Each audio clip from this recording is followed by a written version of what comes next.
Hello, I'm Judy Selesnik, and I'd like to welcome you to Meet the Candidates, a community program presented by PAT, Peabody Access Telecommunications. We have invited all candidates for municipal office in 2013 to participate in these interviews to allow you folks at home to meet the candidates and become familiar with them and their views and priorities as we move toward the final election on Tuesday, November 5th. This interview program will introduce the competitors in the Councillor-at-large race. All candidates have been invited. I'm pleased that so many have accepted our invitation and will join us for these interviews. All interviewees will be asked the same questions so that you may compare their answers.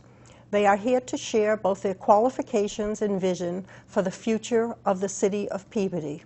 So residents of Peabody, we are pleased to welcome our Councillor-at-large candidates, and let's hear what they have to say to you. Don't forget to vote on Tuesday, November 5th.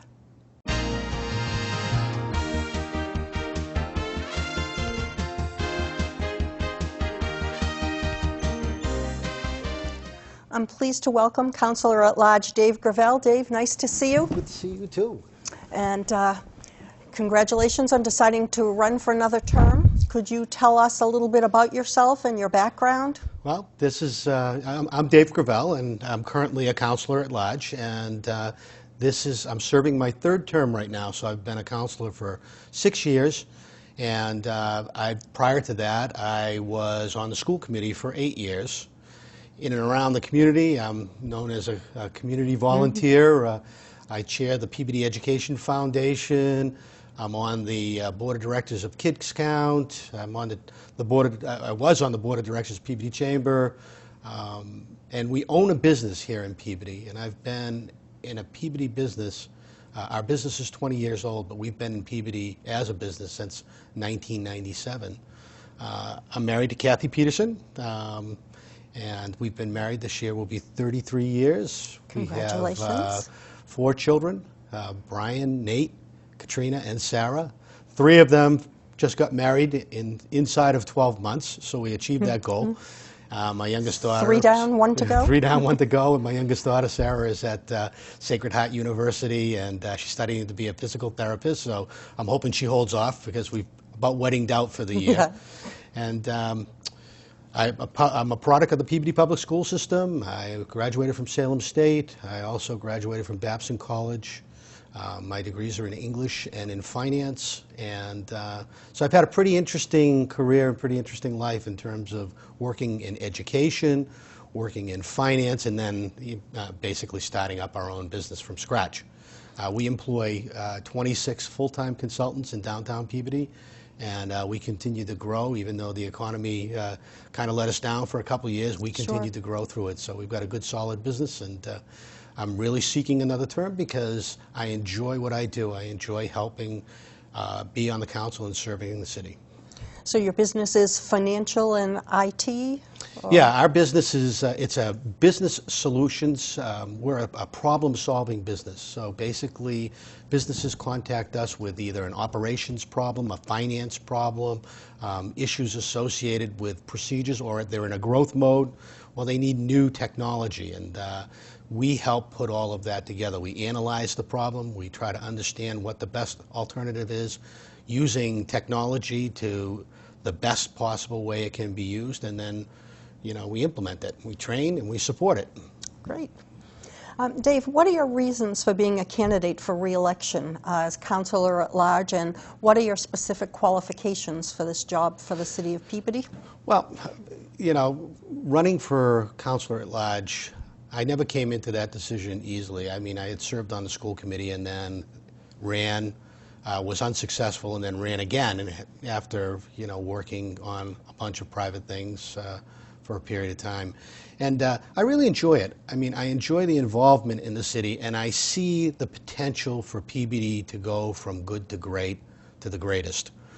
Peabody was once the envy of the North Shore, and I think it takes good minds and people who are willing to work together to be able to get it back to that envy position. You know, I don't want to be suffering from Salem envy anymore in terms of their job growth and all the things that they're doing. I think we can do just as well. So my reason for running is pure and simple. I want to help us get to that position. I think we've done a good job of holding the tax rate down. I've been intricately involved in rezoning the city, and we're now starting to see the fruits of those efforts, and I want to continue to do that work to help bring it forward. Great. What do you see as the most important issue affecting the city at this current time? Well, a city requires finances to run. And one major source of finances is the commercial development within a city. We have two major areas of commercial development. We have Centennial Park and we have the downtown area. And both of those really need to be juiced up a bit and helped out and made to grow. Remember, every dollar of tax that a regular resident pays, a business pays $1.67, and they don't draw on services.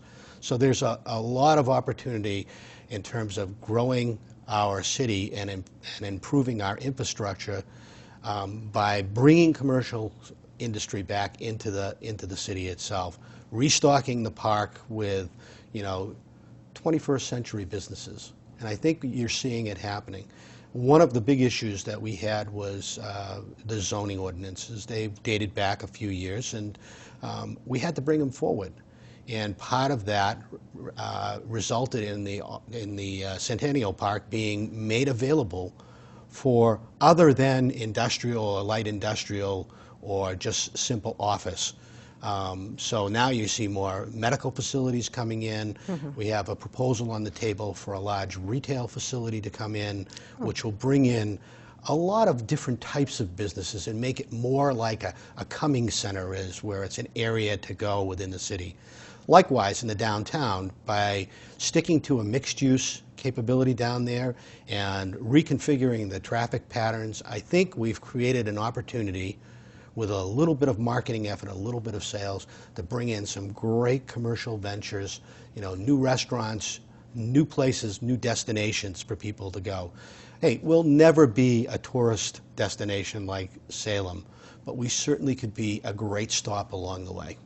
Yeah, Beverly did it. I mean, they have a lot of great restaurants downtown. So it'd be really nice to see Peabody, expand the downtown. So to answer your question, I think the challenge is to be able to do that while we maintain a low tax rate and we provide the services that people are looking for in terms of public safety and education. So it's a delicate balance, and we have to work together to be able to do that. Well, I wish you the best in trying to do that. Recently, there's been a lot of legal wrangling over a 92-foot pole and billboard on Lowell Street.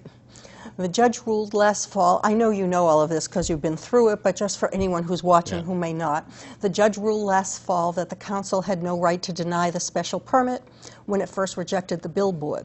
But Total Outdoor Corp then erected the pole some distance from where the judge indicated originally that it should go.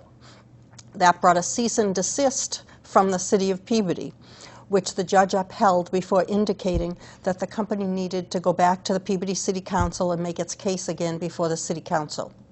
Recently, the Peabody City Council denied the special permit by a vote of 10-1. Would you comment on this and tell me how you voted and what your thoughts were? Well, I voted with the 10 for the denial, and for a couple of reasons. First of all, when we were first presented with the image of that billboard, it was presented to us as though it weren't going to be seen, closer to the highway, further to the back, and it was a revenue opportunity. But clearly, it was not supposed to be a disturbance to the neighborhood. When the judge ordered that they had the ability, and they stopped us from stopping them, to put that pole up, for them to put it in the wrong location, and then to negotiate with us for a period of months on what I consider to be some silly mitigation efforts, like put up a big fence so you don't see it, maybe plant some trees in front of it. Yeah. Yes. So, my feeling is they worked in bad faith. And as a result of them working in bad faith, and then we had the opportunity to see what that pole really looked like and how it really didn't fit in that area. Up by the highway is a whole different story. Down on Lowell Street, doesn't fit. The neighbors don't want it. I think, you know, as neighbors in the area coming together, that was the largest group of neighbors I've ever seen come together.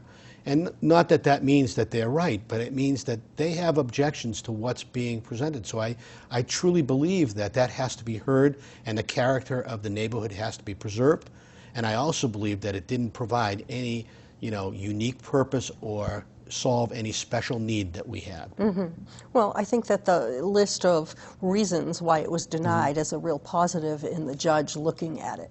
But anyway, a little bit of a hypothetical question. If the city of Peabody somehow found itself in the black and there was a one-time infusion of several $1,000,000, how would you like to see that money expended? Well, the city of Peabody usually is in the black. We manage our money well, and that's why we have one of the largest reserves in the state. Right now, our free cash and our reserve equates to approximately $16 million. So we have quite a, what I would call a rainy day capability. But let's assume, as you ask, that there were additional funds that were available. One-time deal. One-time deal. For me, I'd like to see us, one, continue the efforts to mitigate flooding in the downtown area. I'd like to see us ultimately finish the project that was started years and years and years ago, even before you were on the council, back when on Crystal Lake. I mean, it's a great natural resource we have that is totally underutilized, and we're losing it, you know, with the weeds and the sediment growing at a phenomenal rate. I'd like to see us finish that. I'd like to see us finish the downtown reconfiguration, move the monument where it belongs, closer to the courthouse, create a green area there, and start to incent some of the building owners, the few that exist downtown, to really put an effort together to attract new businesses into that downtown. I'd like to see us emphasize providing more technology and education. Recently, the Peabody Ed Foundation donated 25 iPad minis to all the kindergarten teachers, so that they could adapt to and become available for their testing. I'd like to see us do more of that and provide more. The Higgins Middle School recently got one iPad for every teacher. These are no longer considered toys. These are instruments of instruction that bring the world to the classroom and the classroom to the world. And so I'd love to see us make some investment there. And finally, the roads. You know, I love the fact we repaved Washington Street for a portion, and I love the fact that we repaved Main Street for a portion, and I love the fact that we're repaving certain streets with our Chapter 90 funds. I'd like to see us finish those. I would have loved to have seen all of Washington Street repaved, all of Linfield Street repaved, all of Main Street repaved, so that it presents the image of a vital, vibrant city as you drive through it, so that you get the sense of, I want to come back here. That's how I'd spend it. You are a good budgeter. That couple of $1 million is going to go a long way. Would you like to make some concluding remarks and tell the folks of Peabody why they should vote for you for City Councillor-at-large again for re-election? Sure, I'd love to. Thank you.